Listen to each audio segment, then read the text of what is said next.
time, get your personal information in there, get a picture in there.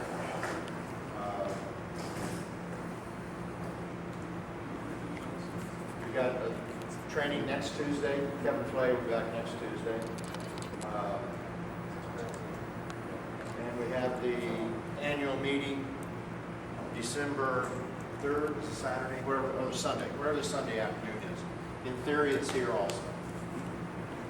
Well, since this one's reserved, we're going to do some backtrack checking.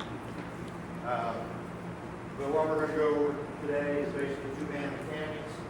I don't know how many of you know Adam Beck. He's a crew chief in the Southern League AA, and I hog-tied him and brought his ass over here.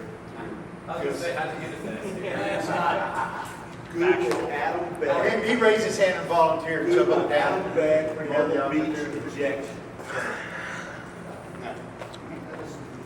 I wanted to introduce him with that YouTube video of the Myrtle Beach projection. yeah, the coach jumping up and down, taking his clothes off. Oh, that was okay. Literally a dress class.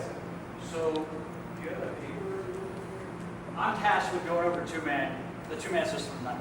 I don't know what you guys covered last week, if any of you were here. Today, we're going to start with run around second only. Basically, what I'm going to go over is the positioning for both the plate umpire and the base umpire and the two-man system for each of these situations. Why don't you just do the whole, you start with the runner first? Because Somebody on? that's what we worked with last week. What, nobody on and on first? No, nobody on and runner at first. Okay, that's why I said go to Basically, second. They did a couple things. Probably a couple guys weren't here last week. A brief on nobody on. One of them left early. All right. We're going to use the plate. We have two. I didn't throw that in. We have two of the yellow magnets here, so we're going to use those as the base umpires, okay? So we're going to start refresher on nobody on.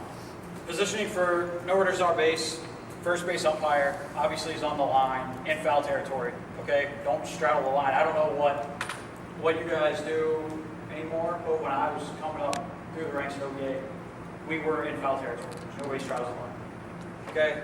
That's to prevent, if a ball hits you, you know it's foul. You're in foul territory, you know it's foul. If you're straddling the line and it hits you, flip a coin, right? Was my foot in fair territory? Who knows? So we start in foul territory. Plate guys obviously behind the plate. Okay, positioning is pretty basic here. Now, responsibilities.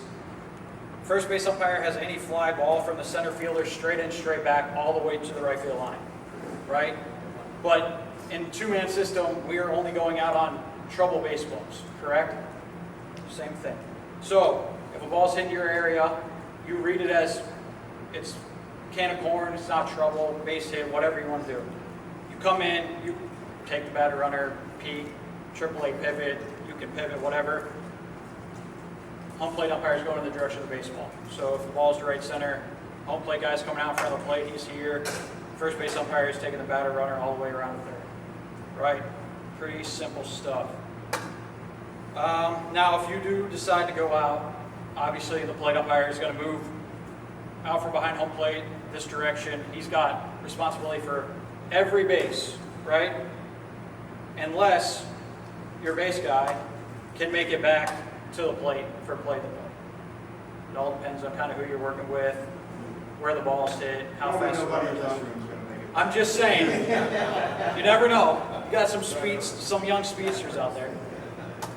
That's pretty much it for no runners on.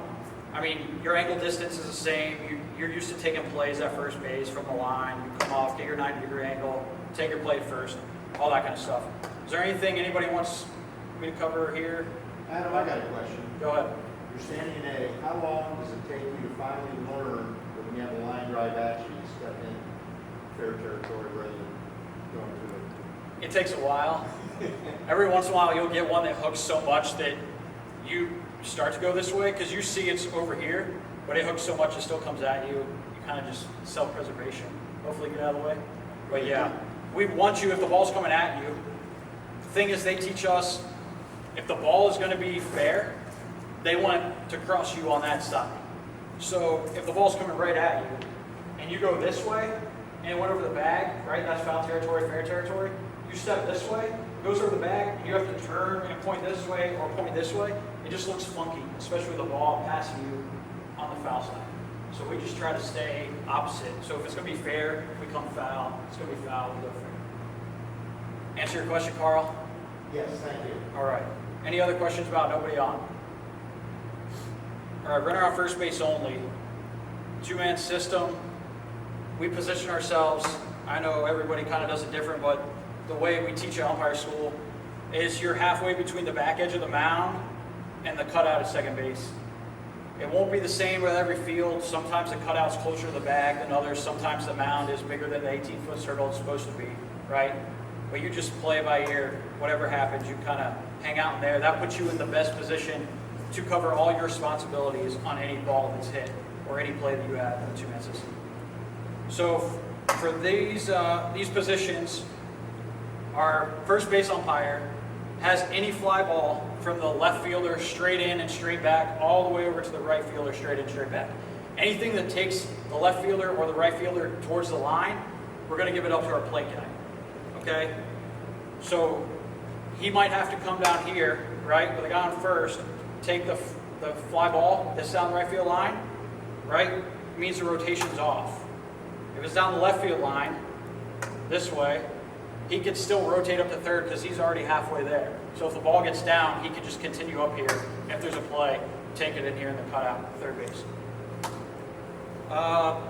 This positioning, perfect place for the steal at second base. Once you do your drop step and you get here, you get your distance to the play, it's the same as the look they have in the big leagues over four-man, pretty much. It's a good spot. Obviously, your pickoff, that's the toughest play over here at first base. It's a bastard play from here. Kind of, I mean, you see it, but sometimes it's a point for it, to be honest. Any other questions about this? It's pretty simple stuff. I told you about the rotation, all this stuff. Go ahead, Blaine. On the gray area, on the fly ball, down left field or right field line, the plate manager going to get the ball. How do you guys teach it? Do you want the plate man to verbalize and let the base man know that you got the ball? That's exactly it. We have specific verbiage the way we teach at umpire school, but everywhere else out of there, once you get in the game or you're umpiring at any other level, just communicate with the guy. Let him know. That's the most important thing on the field. Visual, verbal communication, so everybody knows what's going on, we're all on the same page. So yes, if you're going to take the fly ball, whether it's on the first base line or the third base line, let this guy know. Just say, hey, Lenny, I got the ball. Right? I was always of the opinion, if I'm the plate man and I'm taking the ball, I'm going to let you know. Exactly. But if it's gray, and it might be in that area, I'm not going to say anything and let you have the. That's exactly it. Sometimes you have that line shot, right? That's right at the guy. The right fielder might move just slightly to the line. And the plate guy, he's all the way back here, right? Right. He's 250 feet from the play, and this guy's only 130 feet from the play. So that's where the communication really comes in, that sharp line drive. As a base guy, watch the play, and if you have to, if you don't hear your guy say anything, look. Because if he's up the line and he's ready for the play, that shows you that he's probably going to take it. But you guys use visual communication to make sure it's not a double call, or that you're not calling it before he does, whatever the case may be. He said, look, I made a mistake last year, not look.